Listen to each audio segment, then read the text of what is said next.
Buenas noches, mi nombre es Natalia Sánchez. Estoy estudiando la maestría en Pedagogías Críticas e Intervención Socioeducativa con la Universidad de Santo Tomás y esta presentación la realizo para la asignatura de Pensamiento Crítico. El concepto que elegí para continuar trabajando a partir de las problemáticas encontradas en la Escuela de Frankfurt fue la deshumanización. Este concepto lo trabajaré a partir de dos referentes teóricos importantes, los cuales son Hannah Arendt y Joachim Habermas. ¿Quién fue Hannah Arendt? Ella ha sido conocida como una de las principales filósofas del siglo XX. Es conocida por su trabajo sobre el totalitarismo, la banalidad del mal y la condición humana. Su trabajo teórico, sus postulados, su filosofía fue desarrollada y basada en el periodo de la Segunda Guerra Mundial. Ella nació en 1906 en Alemania, escapó del régimen nazi en 1933 y se trasladó a vivir a Estados Unidos, donde le permitieron estar ahí exiliada y continuó su carrera académica, profesional y teórica. Su experiencia personal de ser espectadora, de vivir, de presenciar y de huir del contexto de la Segunda Guerra Mundial, del régimen nazi, influye profundamente en su teoría, en su pensamiento, especialmente en la relación del concepto de totalitarismo y deshumanización, cuestionando realmente la acción moral y política de los regímenes totalitarios que existieron en Europa, que se construyeron como estructuras de poder y como maquinarias para la muerte y la desaparición de la dignidad humana. Sus obras más importantes, algunas de sus obras más importantes son Los orígenes del totalitarismo, la condición humana y el juicio de Eichmann en Jerusalén. ¿Cuál es su perspectiva teórica sobre el totalitarismo y la deshumanización? A partir de que ella presencia este régimen nazi, este régimen político, es perseguida y es exiliada, considera que la crisis histórica más impactante y deshumanizante del mundo moderno es el Holocausto. Este acontecimiento marca su vida, marca su perspectiva teórica, filosófica y crítica, que ya había mencionado, llevando a elaborar todo un tramado teórico para cuestionar y analizar con profundidad el concepto del totalitarismo, teniendo como finalidad comprender la condición humana en medio de este sistema político y de esta realidad social que vivía Europa en ese momento. En ese sentido, uno de los conceptos principales, esenciales, sus ejes temáticos es el totalitarismo y el carácter deshumanizante de este régimen político. Se remite, realmente se basa en la erradicación del mundo humano, en el cual se despoja al hombre de sus libertades, de sus facultades, entre ellas el pensamiento, la libertad, la voluntad, el juicio y la acción. De esta manera, y a partir de ese alcance teórico que logró, es reconocida por abordar, por analizar y desentrañar el accionar de la racionalidad instrumental de los regímenes totalitarios europeos, especialmente el nazismo, y la eliminación del sujeto en ese tipo de sistema político, el cual convirtió en un objeto, en un mero objeto, funcional, servil a la consolidación de la ideología nazi y a la acción política del nazismo. De esta manera, Hannah Arendt reconoce en los regímenes totalitarios un fenómeno de estudio desde la teoría crítica, y eso es lo que la va a destacar como una filósofa importante en el siglo XX. Un asunto importante abordado por Arendt es la moralidad y la acción del hombre moderno, desde su individualidad y en la colectividad. La modernidad gesta, como ya lo sabemos y lo hemos venido viendo en clases anteriores, gesta y reproduce un hombre totalmente ligado a la cientificidad, a las ideas de la ilustración europea, a la razón ilustrada, al control de la naturaleza, al capitalismo como el sistema económico predominante y al método científico como el criterio de verdad. Con estas características surge un hombre superfluo, que no posee voluntad, que está desprendido, que fue desarraigado a su juicio moral y a su juicio crítico frente a los asuntos que pasan en el mundo o frente a los asuntos que está viviendo en ese momento en Alemania. Es así como se constituye la expresión de banalidad del mal como una alusión a la inexistencia del principio de moralidad que realmente domina el accionar del hombre nazi.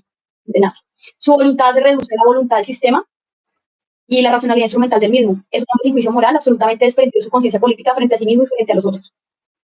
De acuerdo con lo anterior, la filósofa considera que el hombre convertido en una masa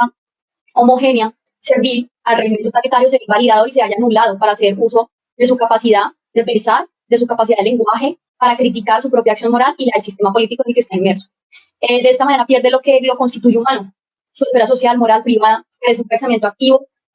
y se convierte en una masa acrítica.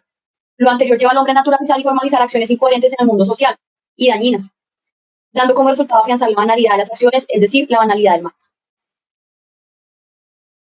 Hannah Arendt se enfocó en el análisis de la deshumanización provocada por el régimen totalitario nazi. Su principal preocupación radicaba en la pérdida del sentido de la voluntad y de la libertad del individuo, el cual se ve oprimido, se ve totalmente eliminado, anulado por el régimen, por el terror, por la manera en que el régimen lleva a cabo el control sobre la vida y sobre el aspecto social del hombre. Reitera Hannah en su crítica al totalitarismo como un régimen de control, de opresión, de desaparición de las relaciones humanas, puesto que el sujeto pierde su capacidad de pensar, de razonar, de elegir y, por lo tanto, de existir. Se ve totalmente limitado en el empleo de su libertad, siendo esta la que define su humanidad, es decir, que pierde totalmente su humanidad. En definitiva, Hannah Arendt pretende o pretendió desentrañar cómo estas estructuras de poder no solo aniquilan la esencia humana, la especie, sino que también instauran un sistema de dominación que suprime la capacidad de acción individual. En su pensamiento, el totalitarismo se erige como una maquinaria que convierte a los individuos en meros engranajes de un proyecto político, despojándolos de su autonomía y reduciéndolos a la inacción. Para ir terminando, Arendt considera que en la medida en que el individuo no pierde la capacidad de pensamiento crítico y el compromiso con la justicia, es posible contrarrestar la deshumanización. La participación ciudadana viene a ser otro aspecto importante porque ya considera que después de este tipo de regímenes, el individuo debe ser partícipe de su sociedad, de los asuntos públicos, de los asuntos políticos, para que no se vuelva a repetir ese tipo de sistemas políticos. Afirma además Hannah Arendt que la participación ciudadana en los asuntos públicos debe ser un pilar importante para los sistemas democráticos actuales, el respeto de los derechos humanos y de la condición humana. Del mismo modo, estos dos últimos son aspectos y elementos esenciales para que se garantice en el mundo la humanidad y el mundo de la vida en términos de Habermas, que ya vamos a ver, este filósofo. La definición del concepto de Arendt se refiere, la deshumanización se refiere al proceso gradual mediante el cual, y bueno, el proceso violento, el cual despoja a los individuos o los grupos sociales de su humanidad. Como se evidenció en la Segunda Guerra, no solamente fueron los judíos, sino extranjeros, homosexuales, entre otros grupos sociales los que fueron desligados, desprendidos de su humanidad. ¿Cómo pierden los grupos sociales la humanidad? A través de la negación de sus derechos, de su dignidad y de su capacidad de elegir y de la empatía que sienta sobre el otro. Por lo visto, el régimen nazi o los seguidores del nacionalsocialismo, los generales, los capitanes, Adolfo Hitler, totalmente perdieron su capacidad de empatía hacia el otro, su capacidad de reconocimiento del otro, y por ende fueron violentos y desaparecieron como tal la humanidad de estos grupos sociales.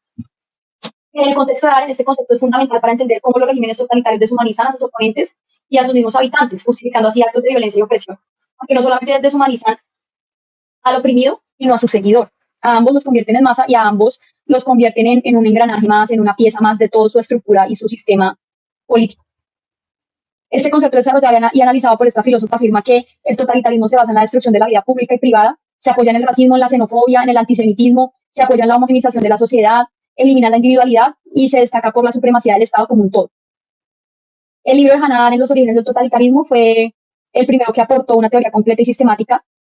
de este concepto como una forma de gobierno que invalidaba la existencia y deshumanizaba, y como un fenómeno histórico y social que empezó con el surgimiento del fascismo, el nazismo y el stalinismo. Deshumanizar quiere decir despojar del sujeto su capacidad, su autonomía y su capacidad de pensar y su libertad,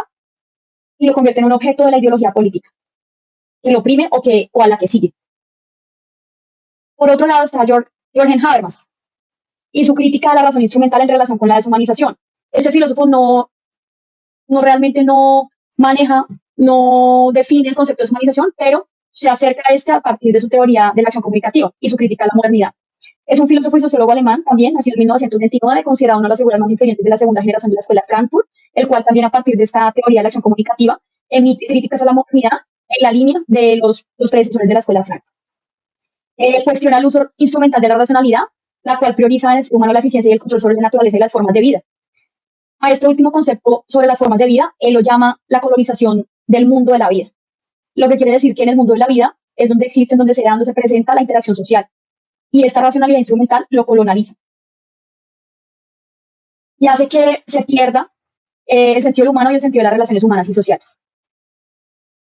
Por otra parte, le da un reconocimiento importante al discurso, al lenguaje, a la capacidad discursiva por parte de sistemas económicos y regímenes políticos que generan en las sociedades y los individuos relaciones sociales deshumanizadas y vínculos sociales o comunitarios fragmentados y débiles. ¿Por qué? La deshumanización ocurre cuando el mundo de la vida o el espacio cotidiano de interacción social de los individuos se ve colonizado por esos sistemas de poder o esos sistemas económicos a partir de su retórica, a partir de su discurso, a partir del lenguaje que usan para adquirir, para vincular individuos a sus lógicas, y se va perdiendo la comunicación humana y se va perdiendo el vínculo como tal social entre los individuos. Respecto a la colonización del mundo de la vida mencionada por Habermas y en relación con la filósofa anterior, se considera que la dominación que ejercen los regímenes políticos como el nacionalsocialismo alemán, el fascismo o el capitalismo, o el sistema económico predominante en las relaciones sociales y humanas que actualmente es el capitalismo, este concepto de humanización emana y se relaciona con la teoría de la acción comunicativa en la medida que los individuos convencidos de la retórica, de las promesas discursivas, por ejemplo en el caso de Hitler, de las políticas de estos regímenes, del terror, de las leyes que naturalizaron la deshumanización de dichos regímenes, convencidos de ese discurso, los individuos en su autonomía pierden su capacidad racional para tomar decisiones y la esfera pública y política se ve reducida a la administración técnica, la cual lleva a la despolitización y a la falta de participación ciudadana en los asuntos públicos. En ese sentido, el individuo pierde su valor y dignidad como sujeto, pensante y crítico, y es tratado como un objeto o como una mercancía. Ahí se encuentran en esta diapositiva el mundo de la vida, que son aspectos intersubjetivos, creencias, vivencias que tienen, que contiene cada individuo, la cultura, la sociedad y la personalidad. Y por otro lado está el sistema basado en una política administrativa y económica y en reglas propias. ¿Qué propone Habermas ante la colonización de la vida o del mundo de la vida? Define que la acción comunicativa debe ser empleada para liberar al ser humano de la ideología instrumental que induce las estructuras de poder. De esta manera, la racionalidad, según Habermas, debe manifestarse en la comunicación y el diálogo entre los individuos para llegar a consensos a través del intercambio de argumentos y razones, con la finalidad de cuestionar la validez de los enunciados de dichos sistemas de poder. Es decir, que él busca que a partir de la acción comunicativa, de la comunicación, de la interacción, el individuo pueda reconocer la finalidad o el fin de los discursos de esos regímenes políticos o de cualquier estructura de poder que pretenda oprimirlos y deshumanizarlos. Del mismo modo, en relación con Arendt, Habermas también considera que la participación ciudadana es la herramienta discursiva y política que tienen los individuos para resistir a la dominación y el control del mundo de la vida, es decir, de la experiencia cotidiana y de la interacción social. La participación ciudadana es la herramienta con la que el individuo resiste, con la que el individuo se defiende o con la que el individuo es crítico. Además, también aboga por una democracia participativa en la que la interacción social no se vea restringida ni limitada por ningún régimen político ni económico. Esto permitirá que los ciudadanos tomen parte activa en la toma de decisiones y la configuración de la sociedad. Le otorga importancia a la comunicación, al diálogo, y destaca la importancia de la construcción de una sociedad más justa y democrática a partir de los consensos y el diálogo. Por otra parte, estos referentes teóricos, y de acuerdo con el ejercicio solicitado por el docente, se llevó a cabo en la universidad un ejercicio práctico en la clase de la asignatura o en la clase de identidad cultural y ciudadana con estudiantes de cuarto semestre de la universidad como tal. En esta clase los estudiantes tuvieron que leer este texto que se muestra ahí, llamado Hannah Arendt y los campos de concentración, una imagen del infierno, en el cual ellos debían descubrir, socializar y argumentar los aspectos más importantes sobre cómo en esos campos de concentración o esos regímenes políticos deshumanizan al individuo a partir del enfoque teórico de Hannah Arendt. Encontramos que se hizo una clase de alrededor de 2 horas, donde se discutió esto, donde este concepto, estos pilares de la humanización del enfoque de Arendt, donde los estudiantes emiten sus propios juicios, analizan, encontramos similitudes entre la esclavitud, la colonización de América, el genocidio de Ruanda, el comunismo, el hombre como recurso, la trata de personas, la instrumentalización de los cuerpos, la explotación laboral, la despersonalización del hombre en el trabajo y el hombre como un medio de explotación. Todo esto lo discutimos en clase, lo hablamos, los estudiantes emitieron sus propias ideas y juicios a partir del texto y se logra como tal acercar el concepto de deshumanización a prácticas actuales y a prácticas cotidianas de ellos, donde ellos identificaron que se deshumaniza alrededor de contratos que prometen la administración local a individuos que tienen que trabajarle gratis casi 2-3 meses sin contrato, pero le están trabajando gratis a la administración, siendo algunos de ellos partícipes de eso o sus familiares. Identifican el hecho de la trata de personas, identifican la deshumanización que vive la población migrante venezolana cuando son culpados, cuando son justificadas sus muertes o sus capturas, digamos, en la sociedad acá yupaleña.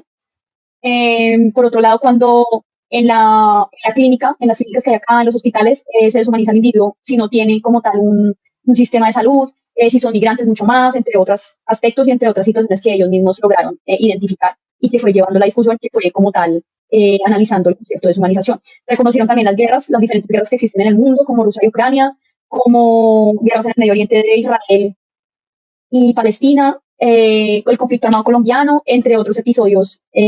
bélicos que se han presentado en el mundo y que ellos pues lograron analizarlo y lograron traer a colación ese concepto de deshumanización desde Arendt y desde Habermas a su cotidianidad o a los hechos más cercanos que ellos tienen en relación con la deshumanización. Muchísimas gracias. A continuación,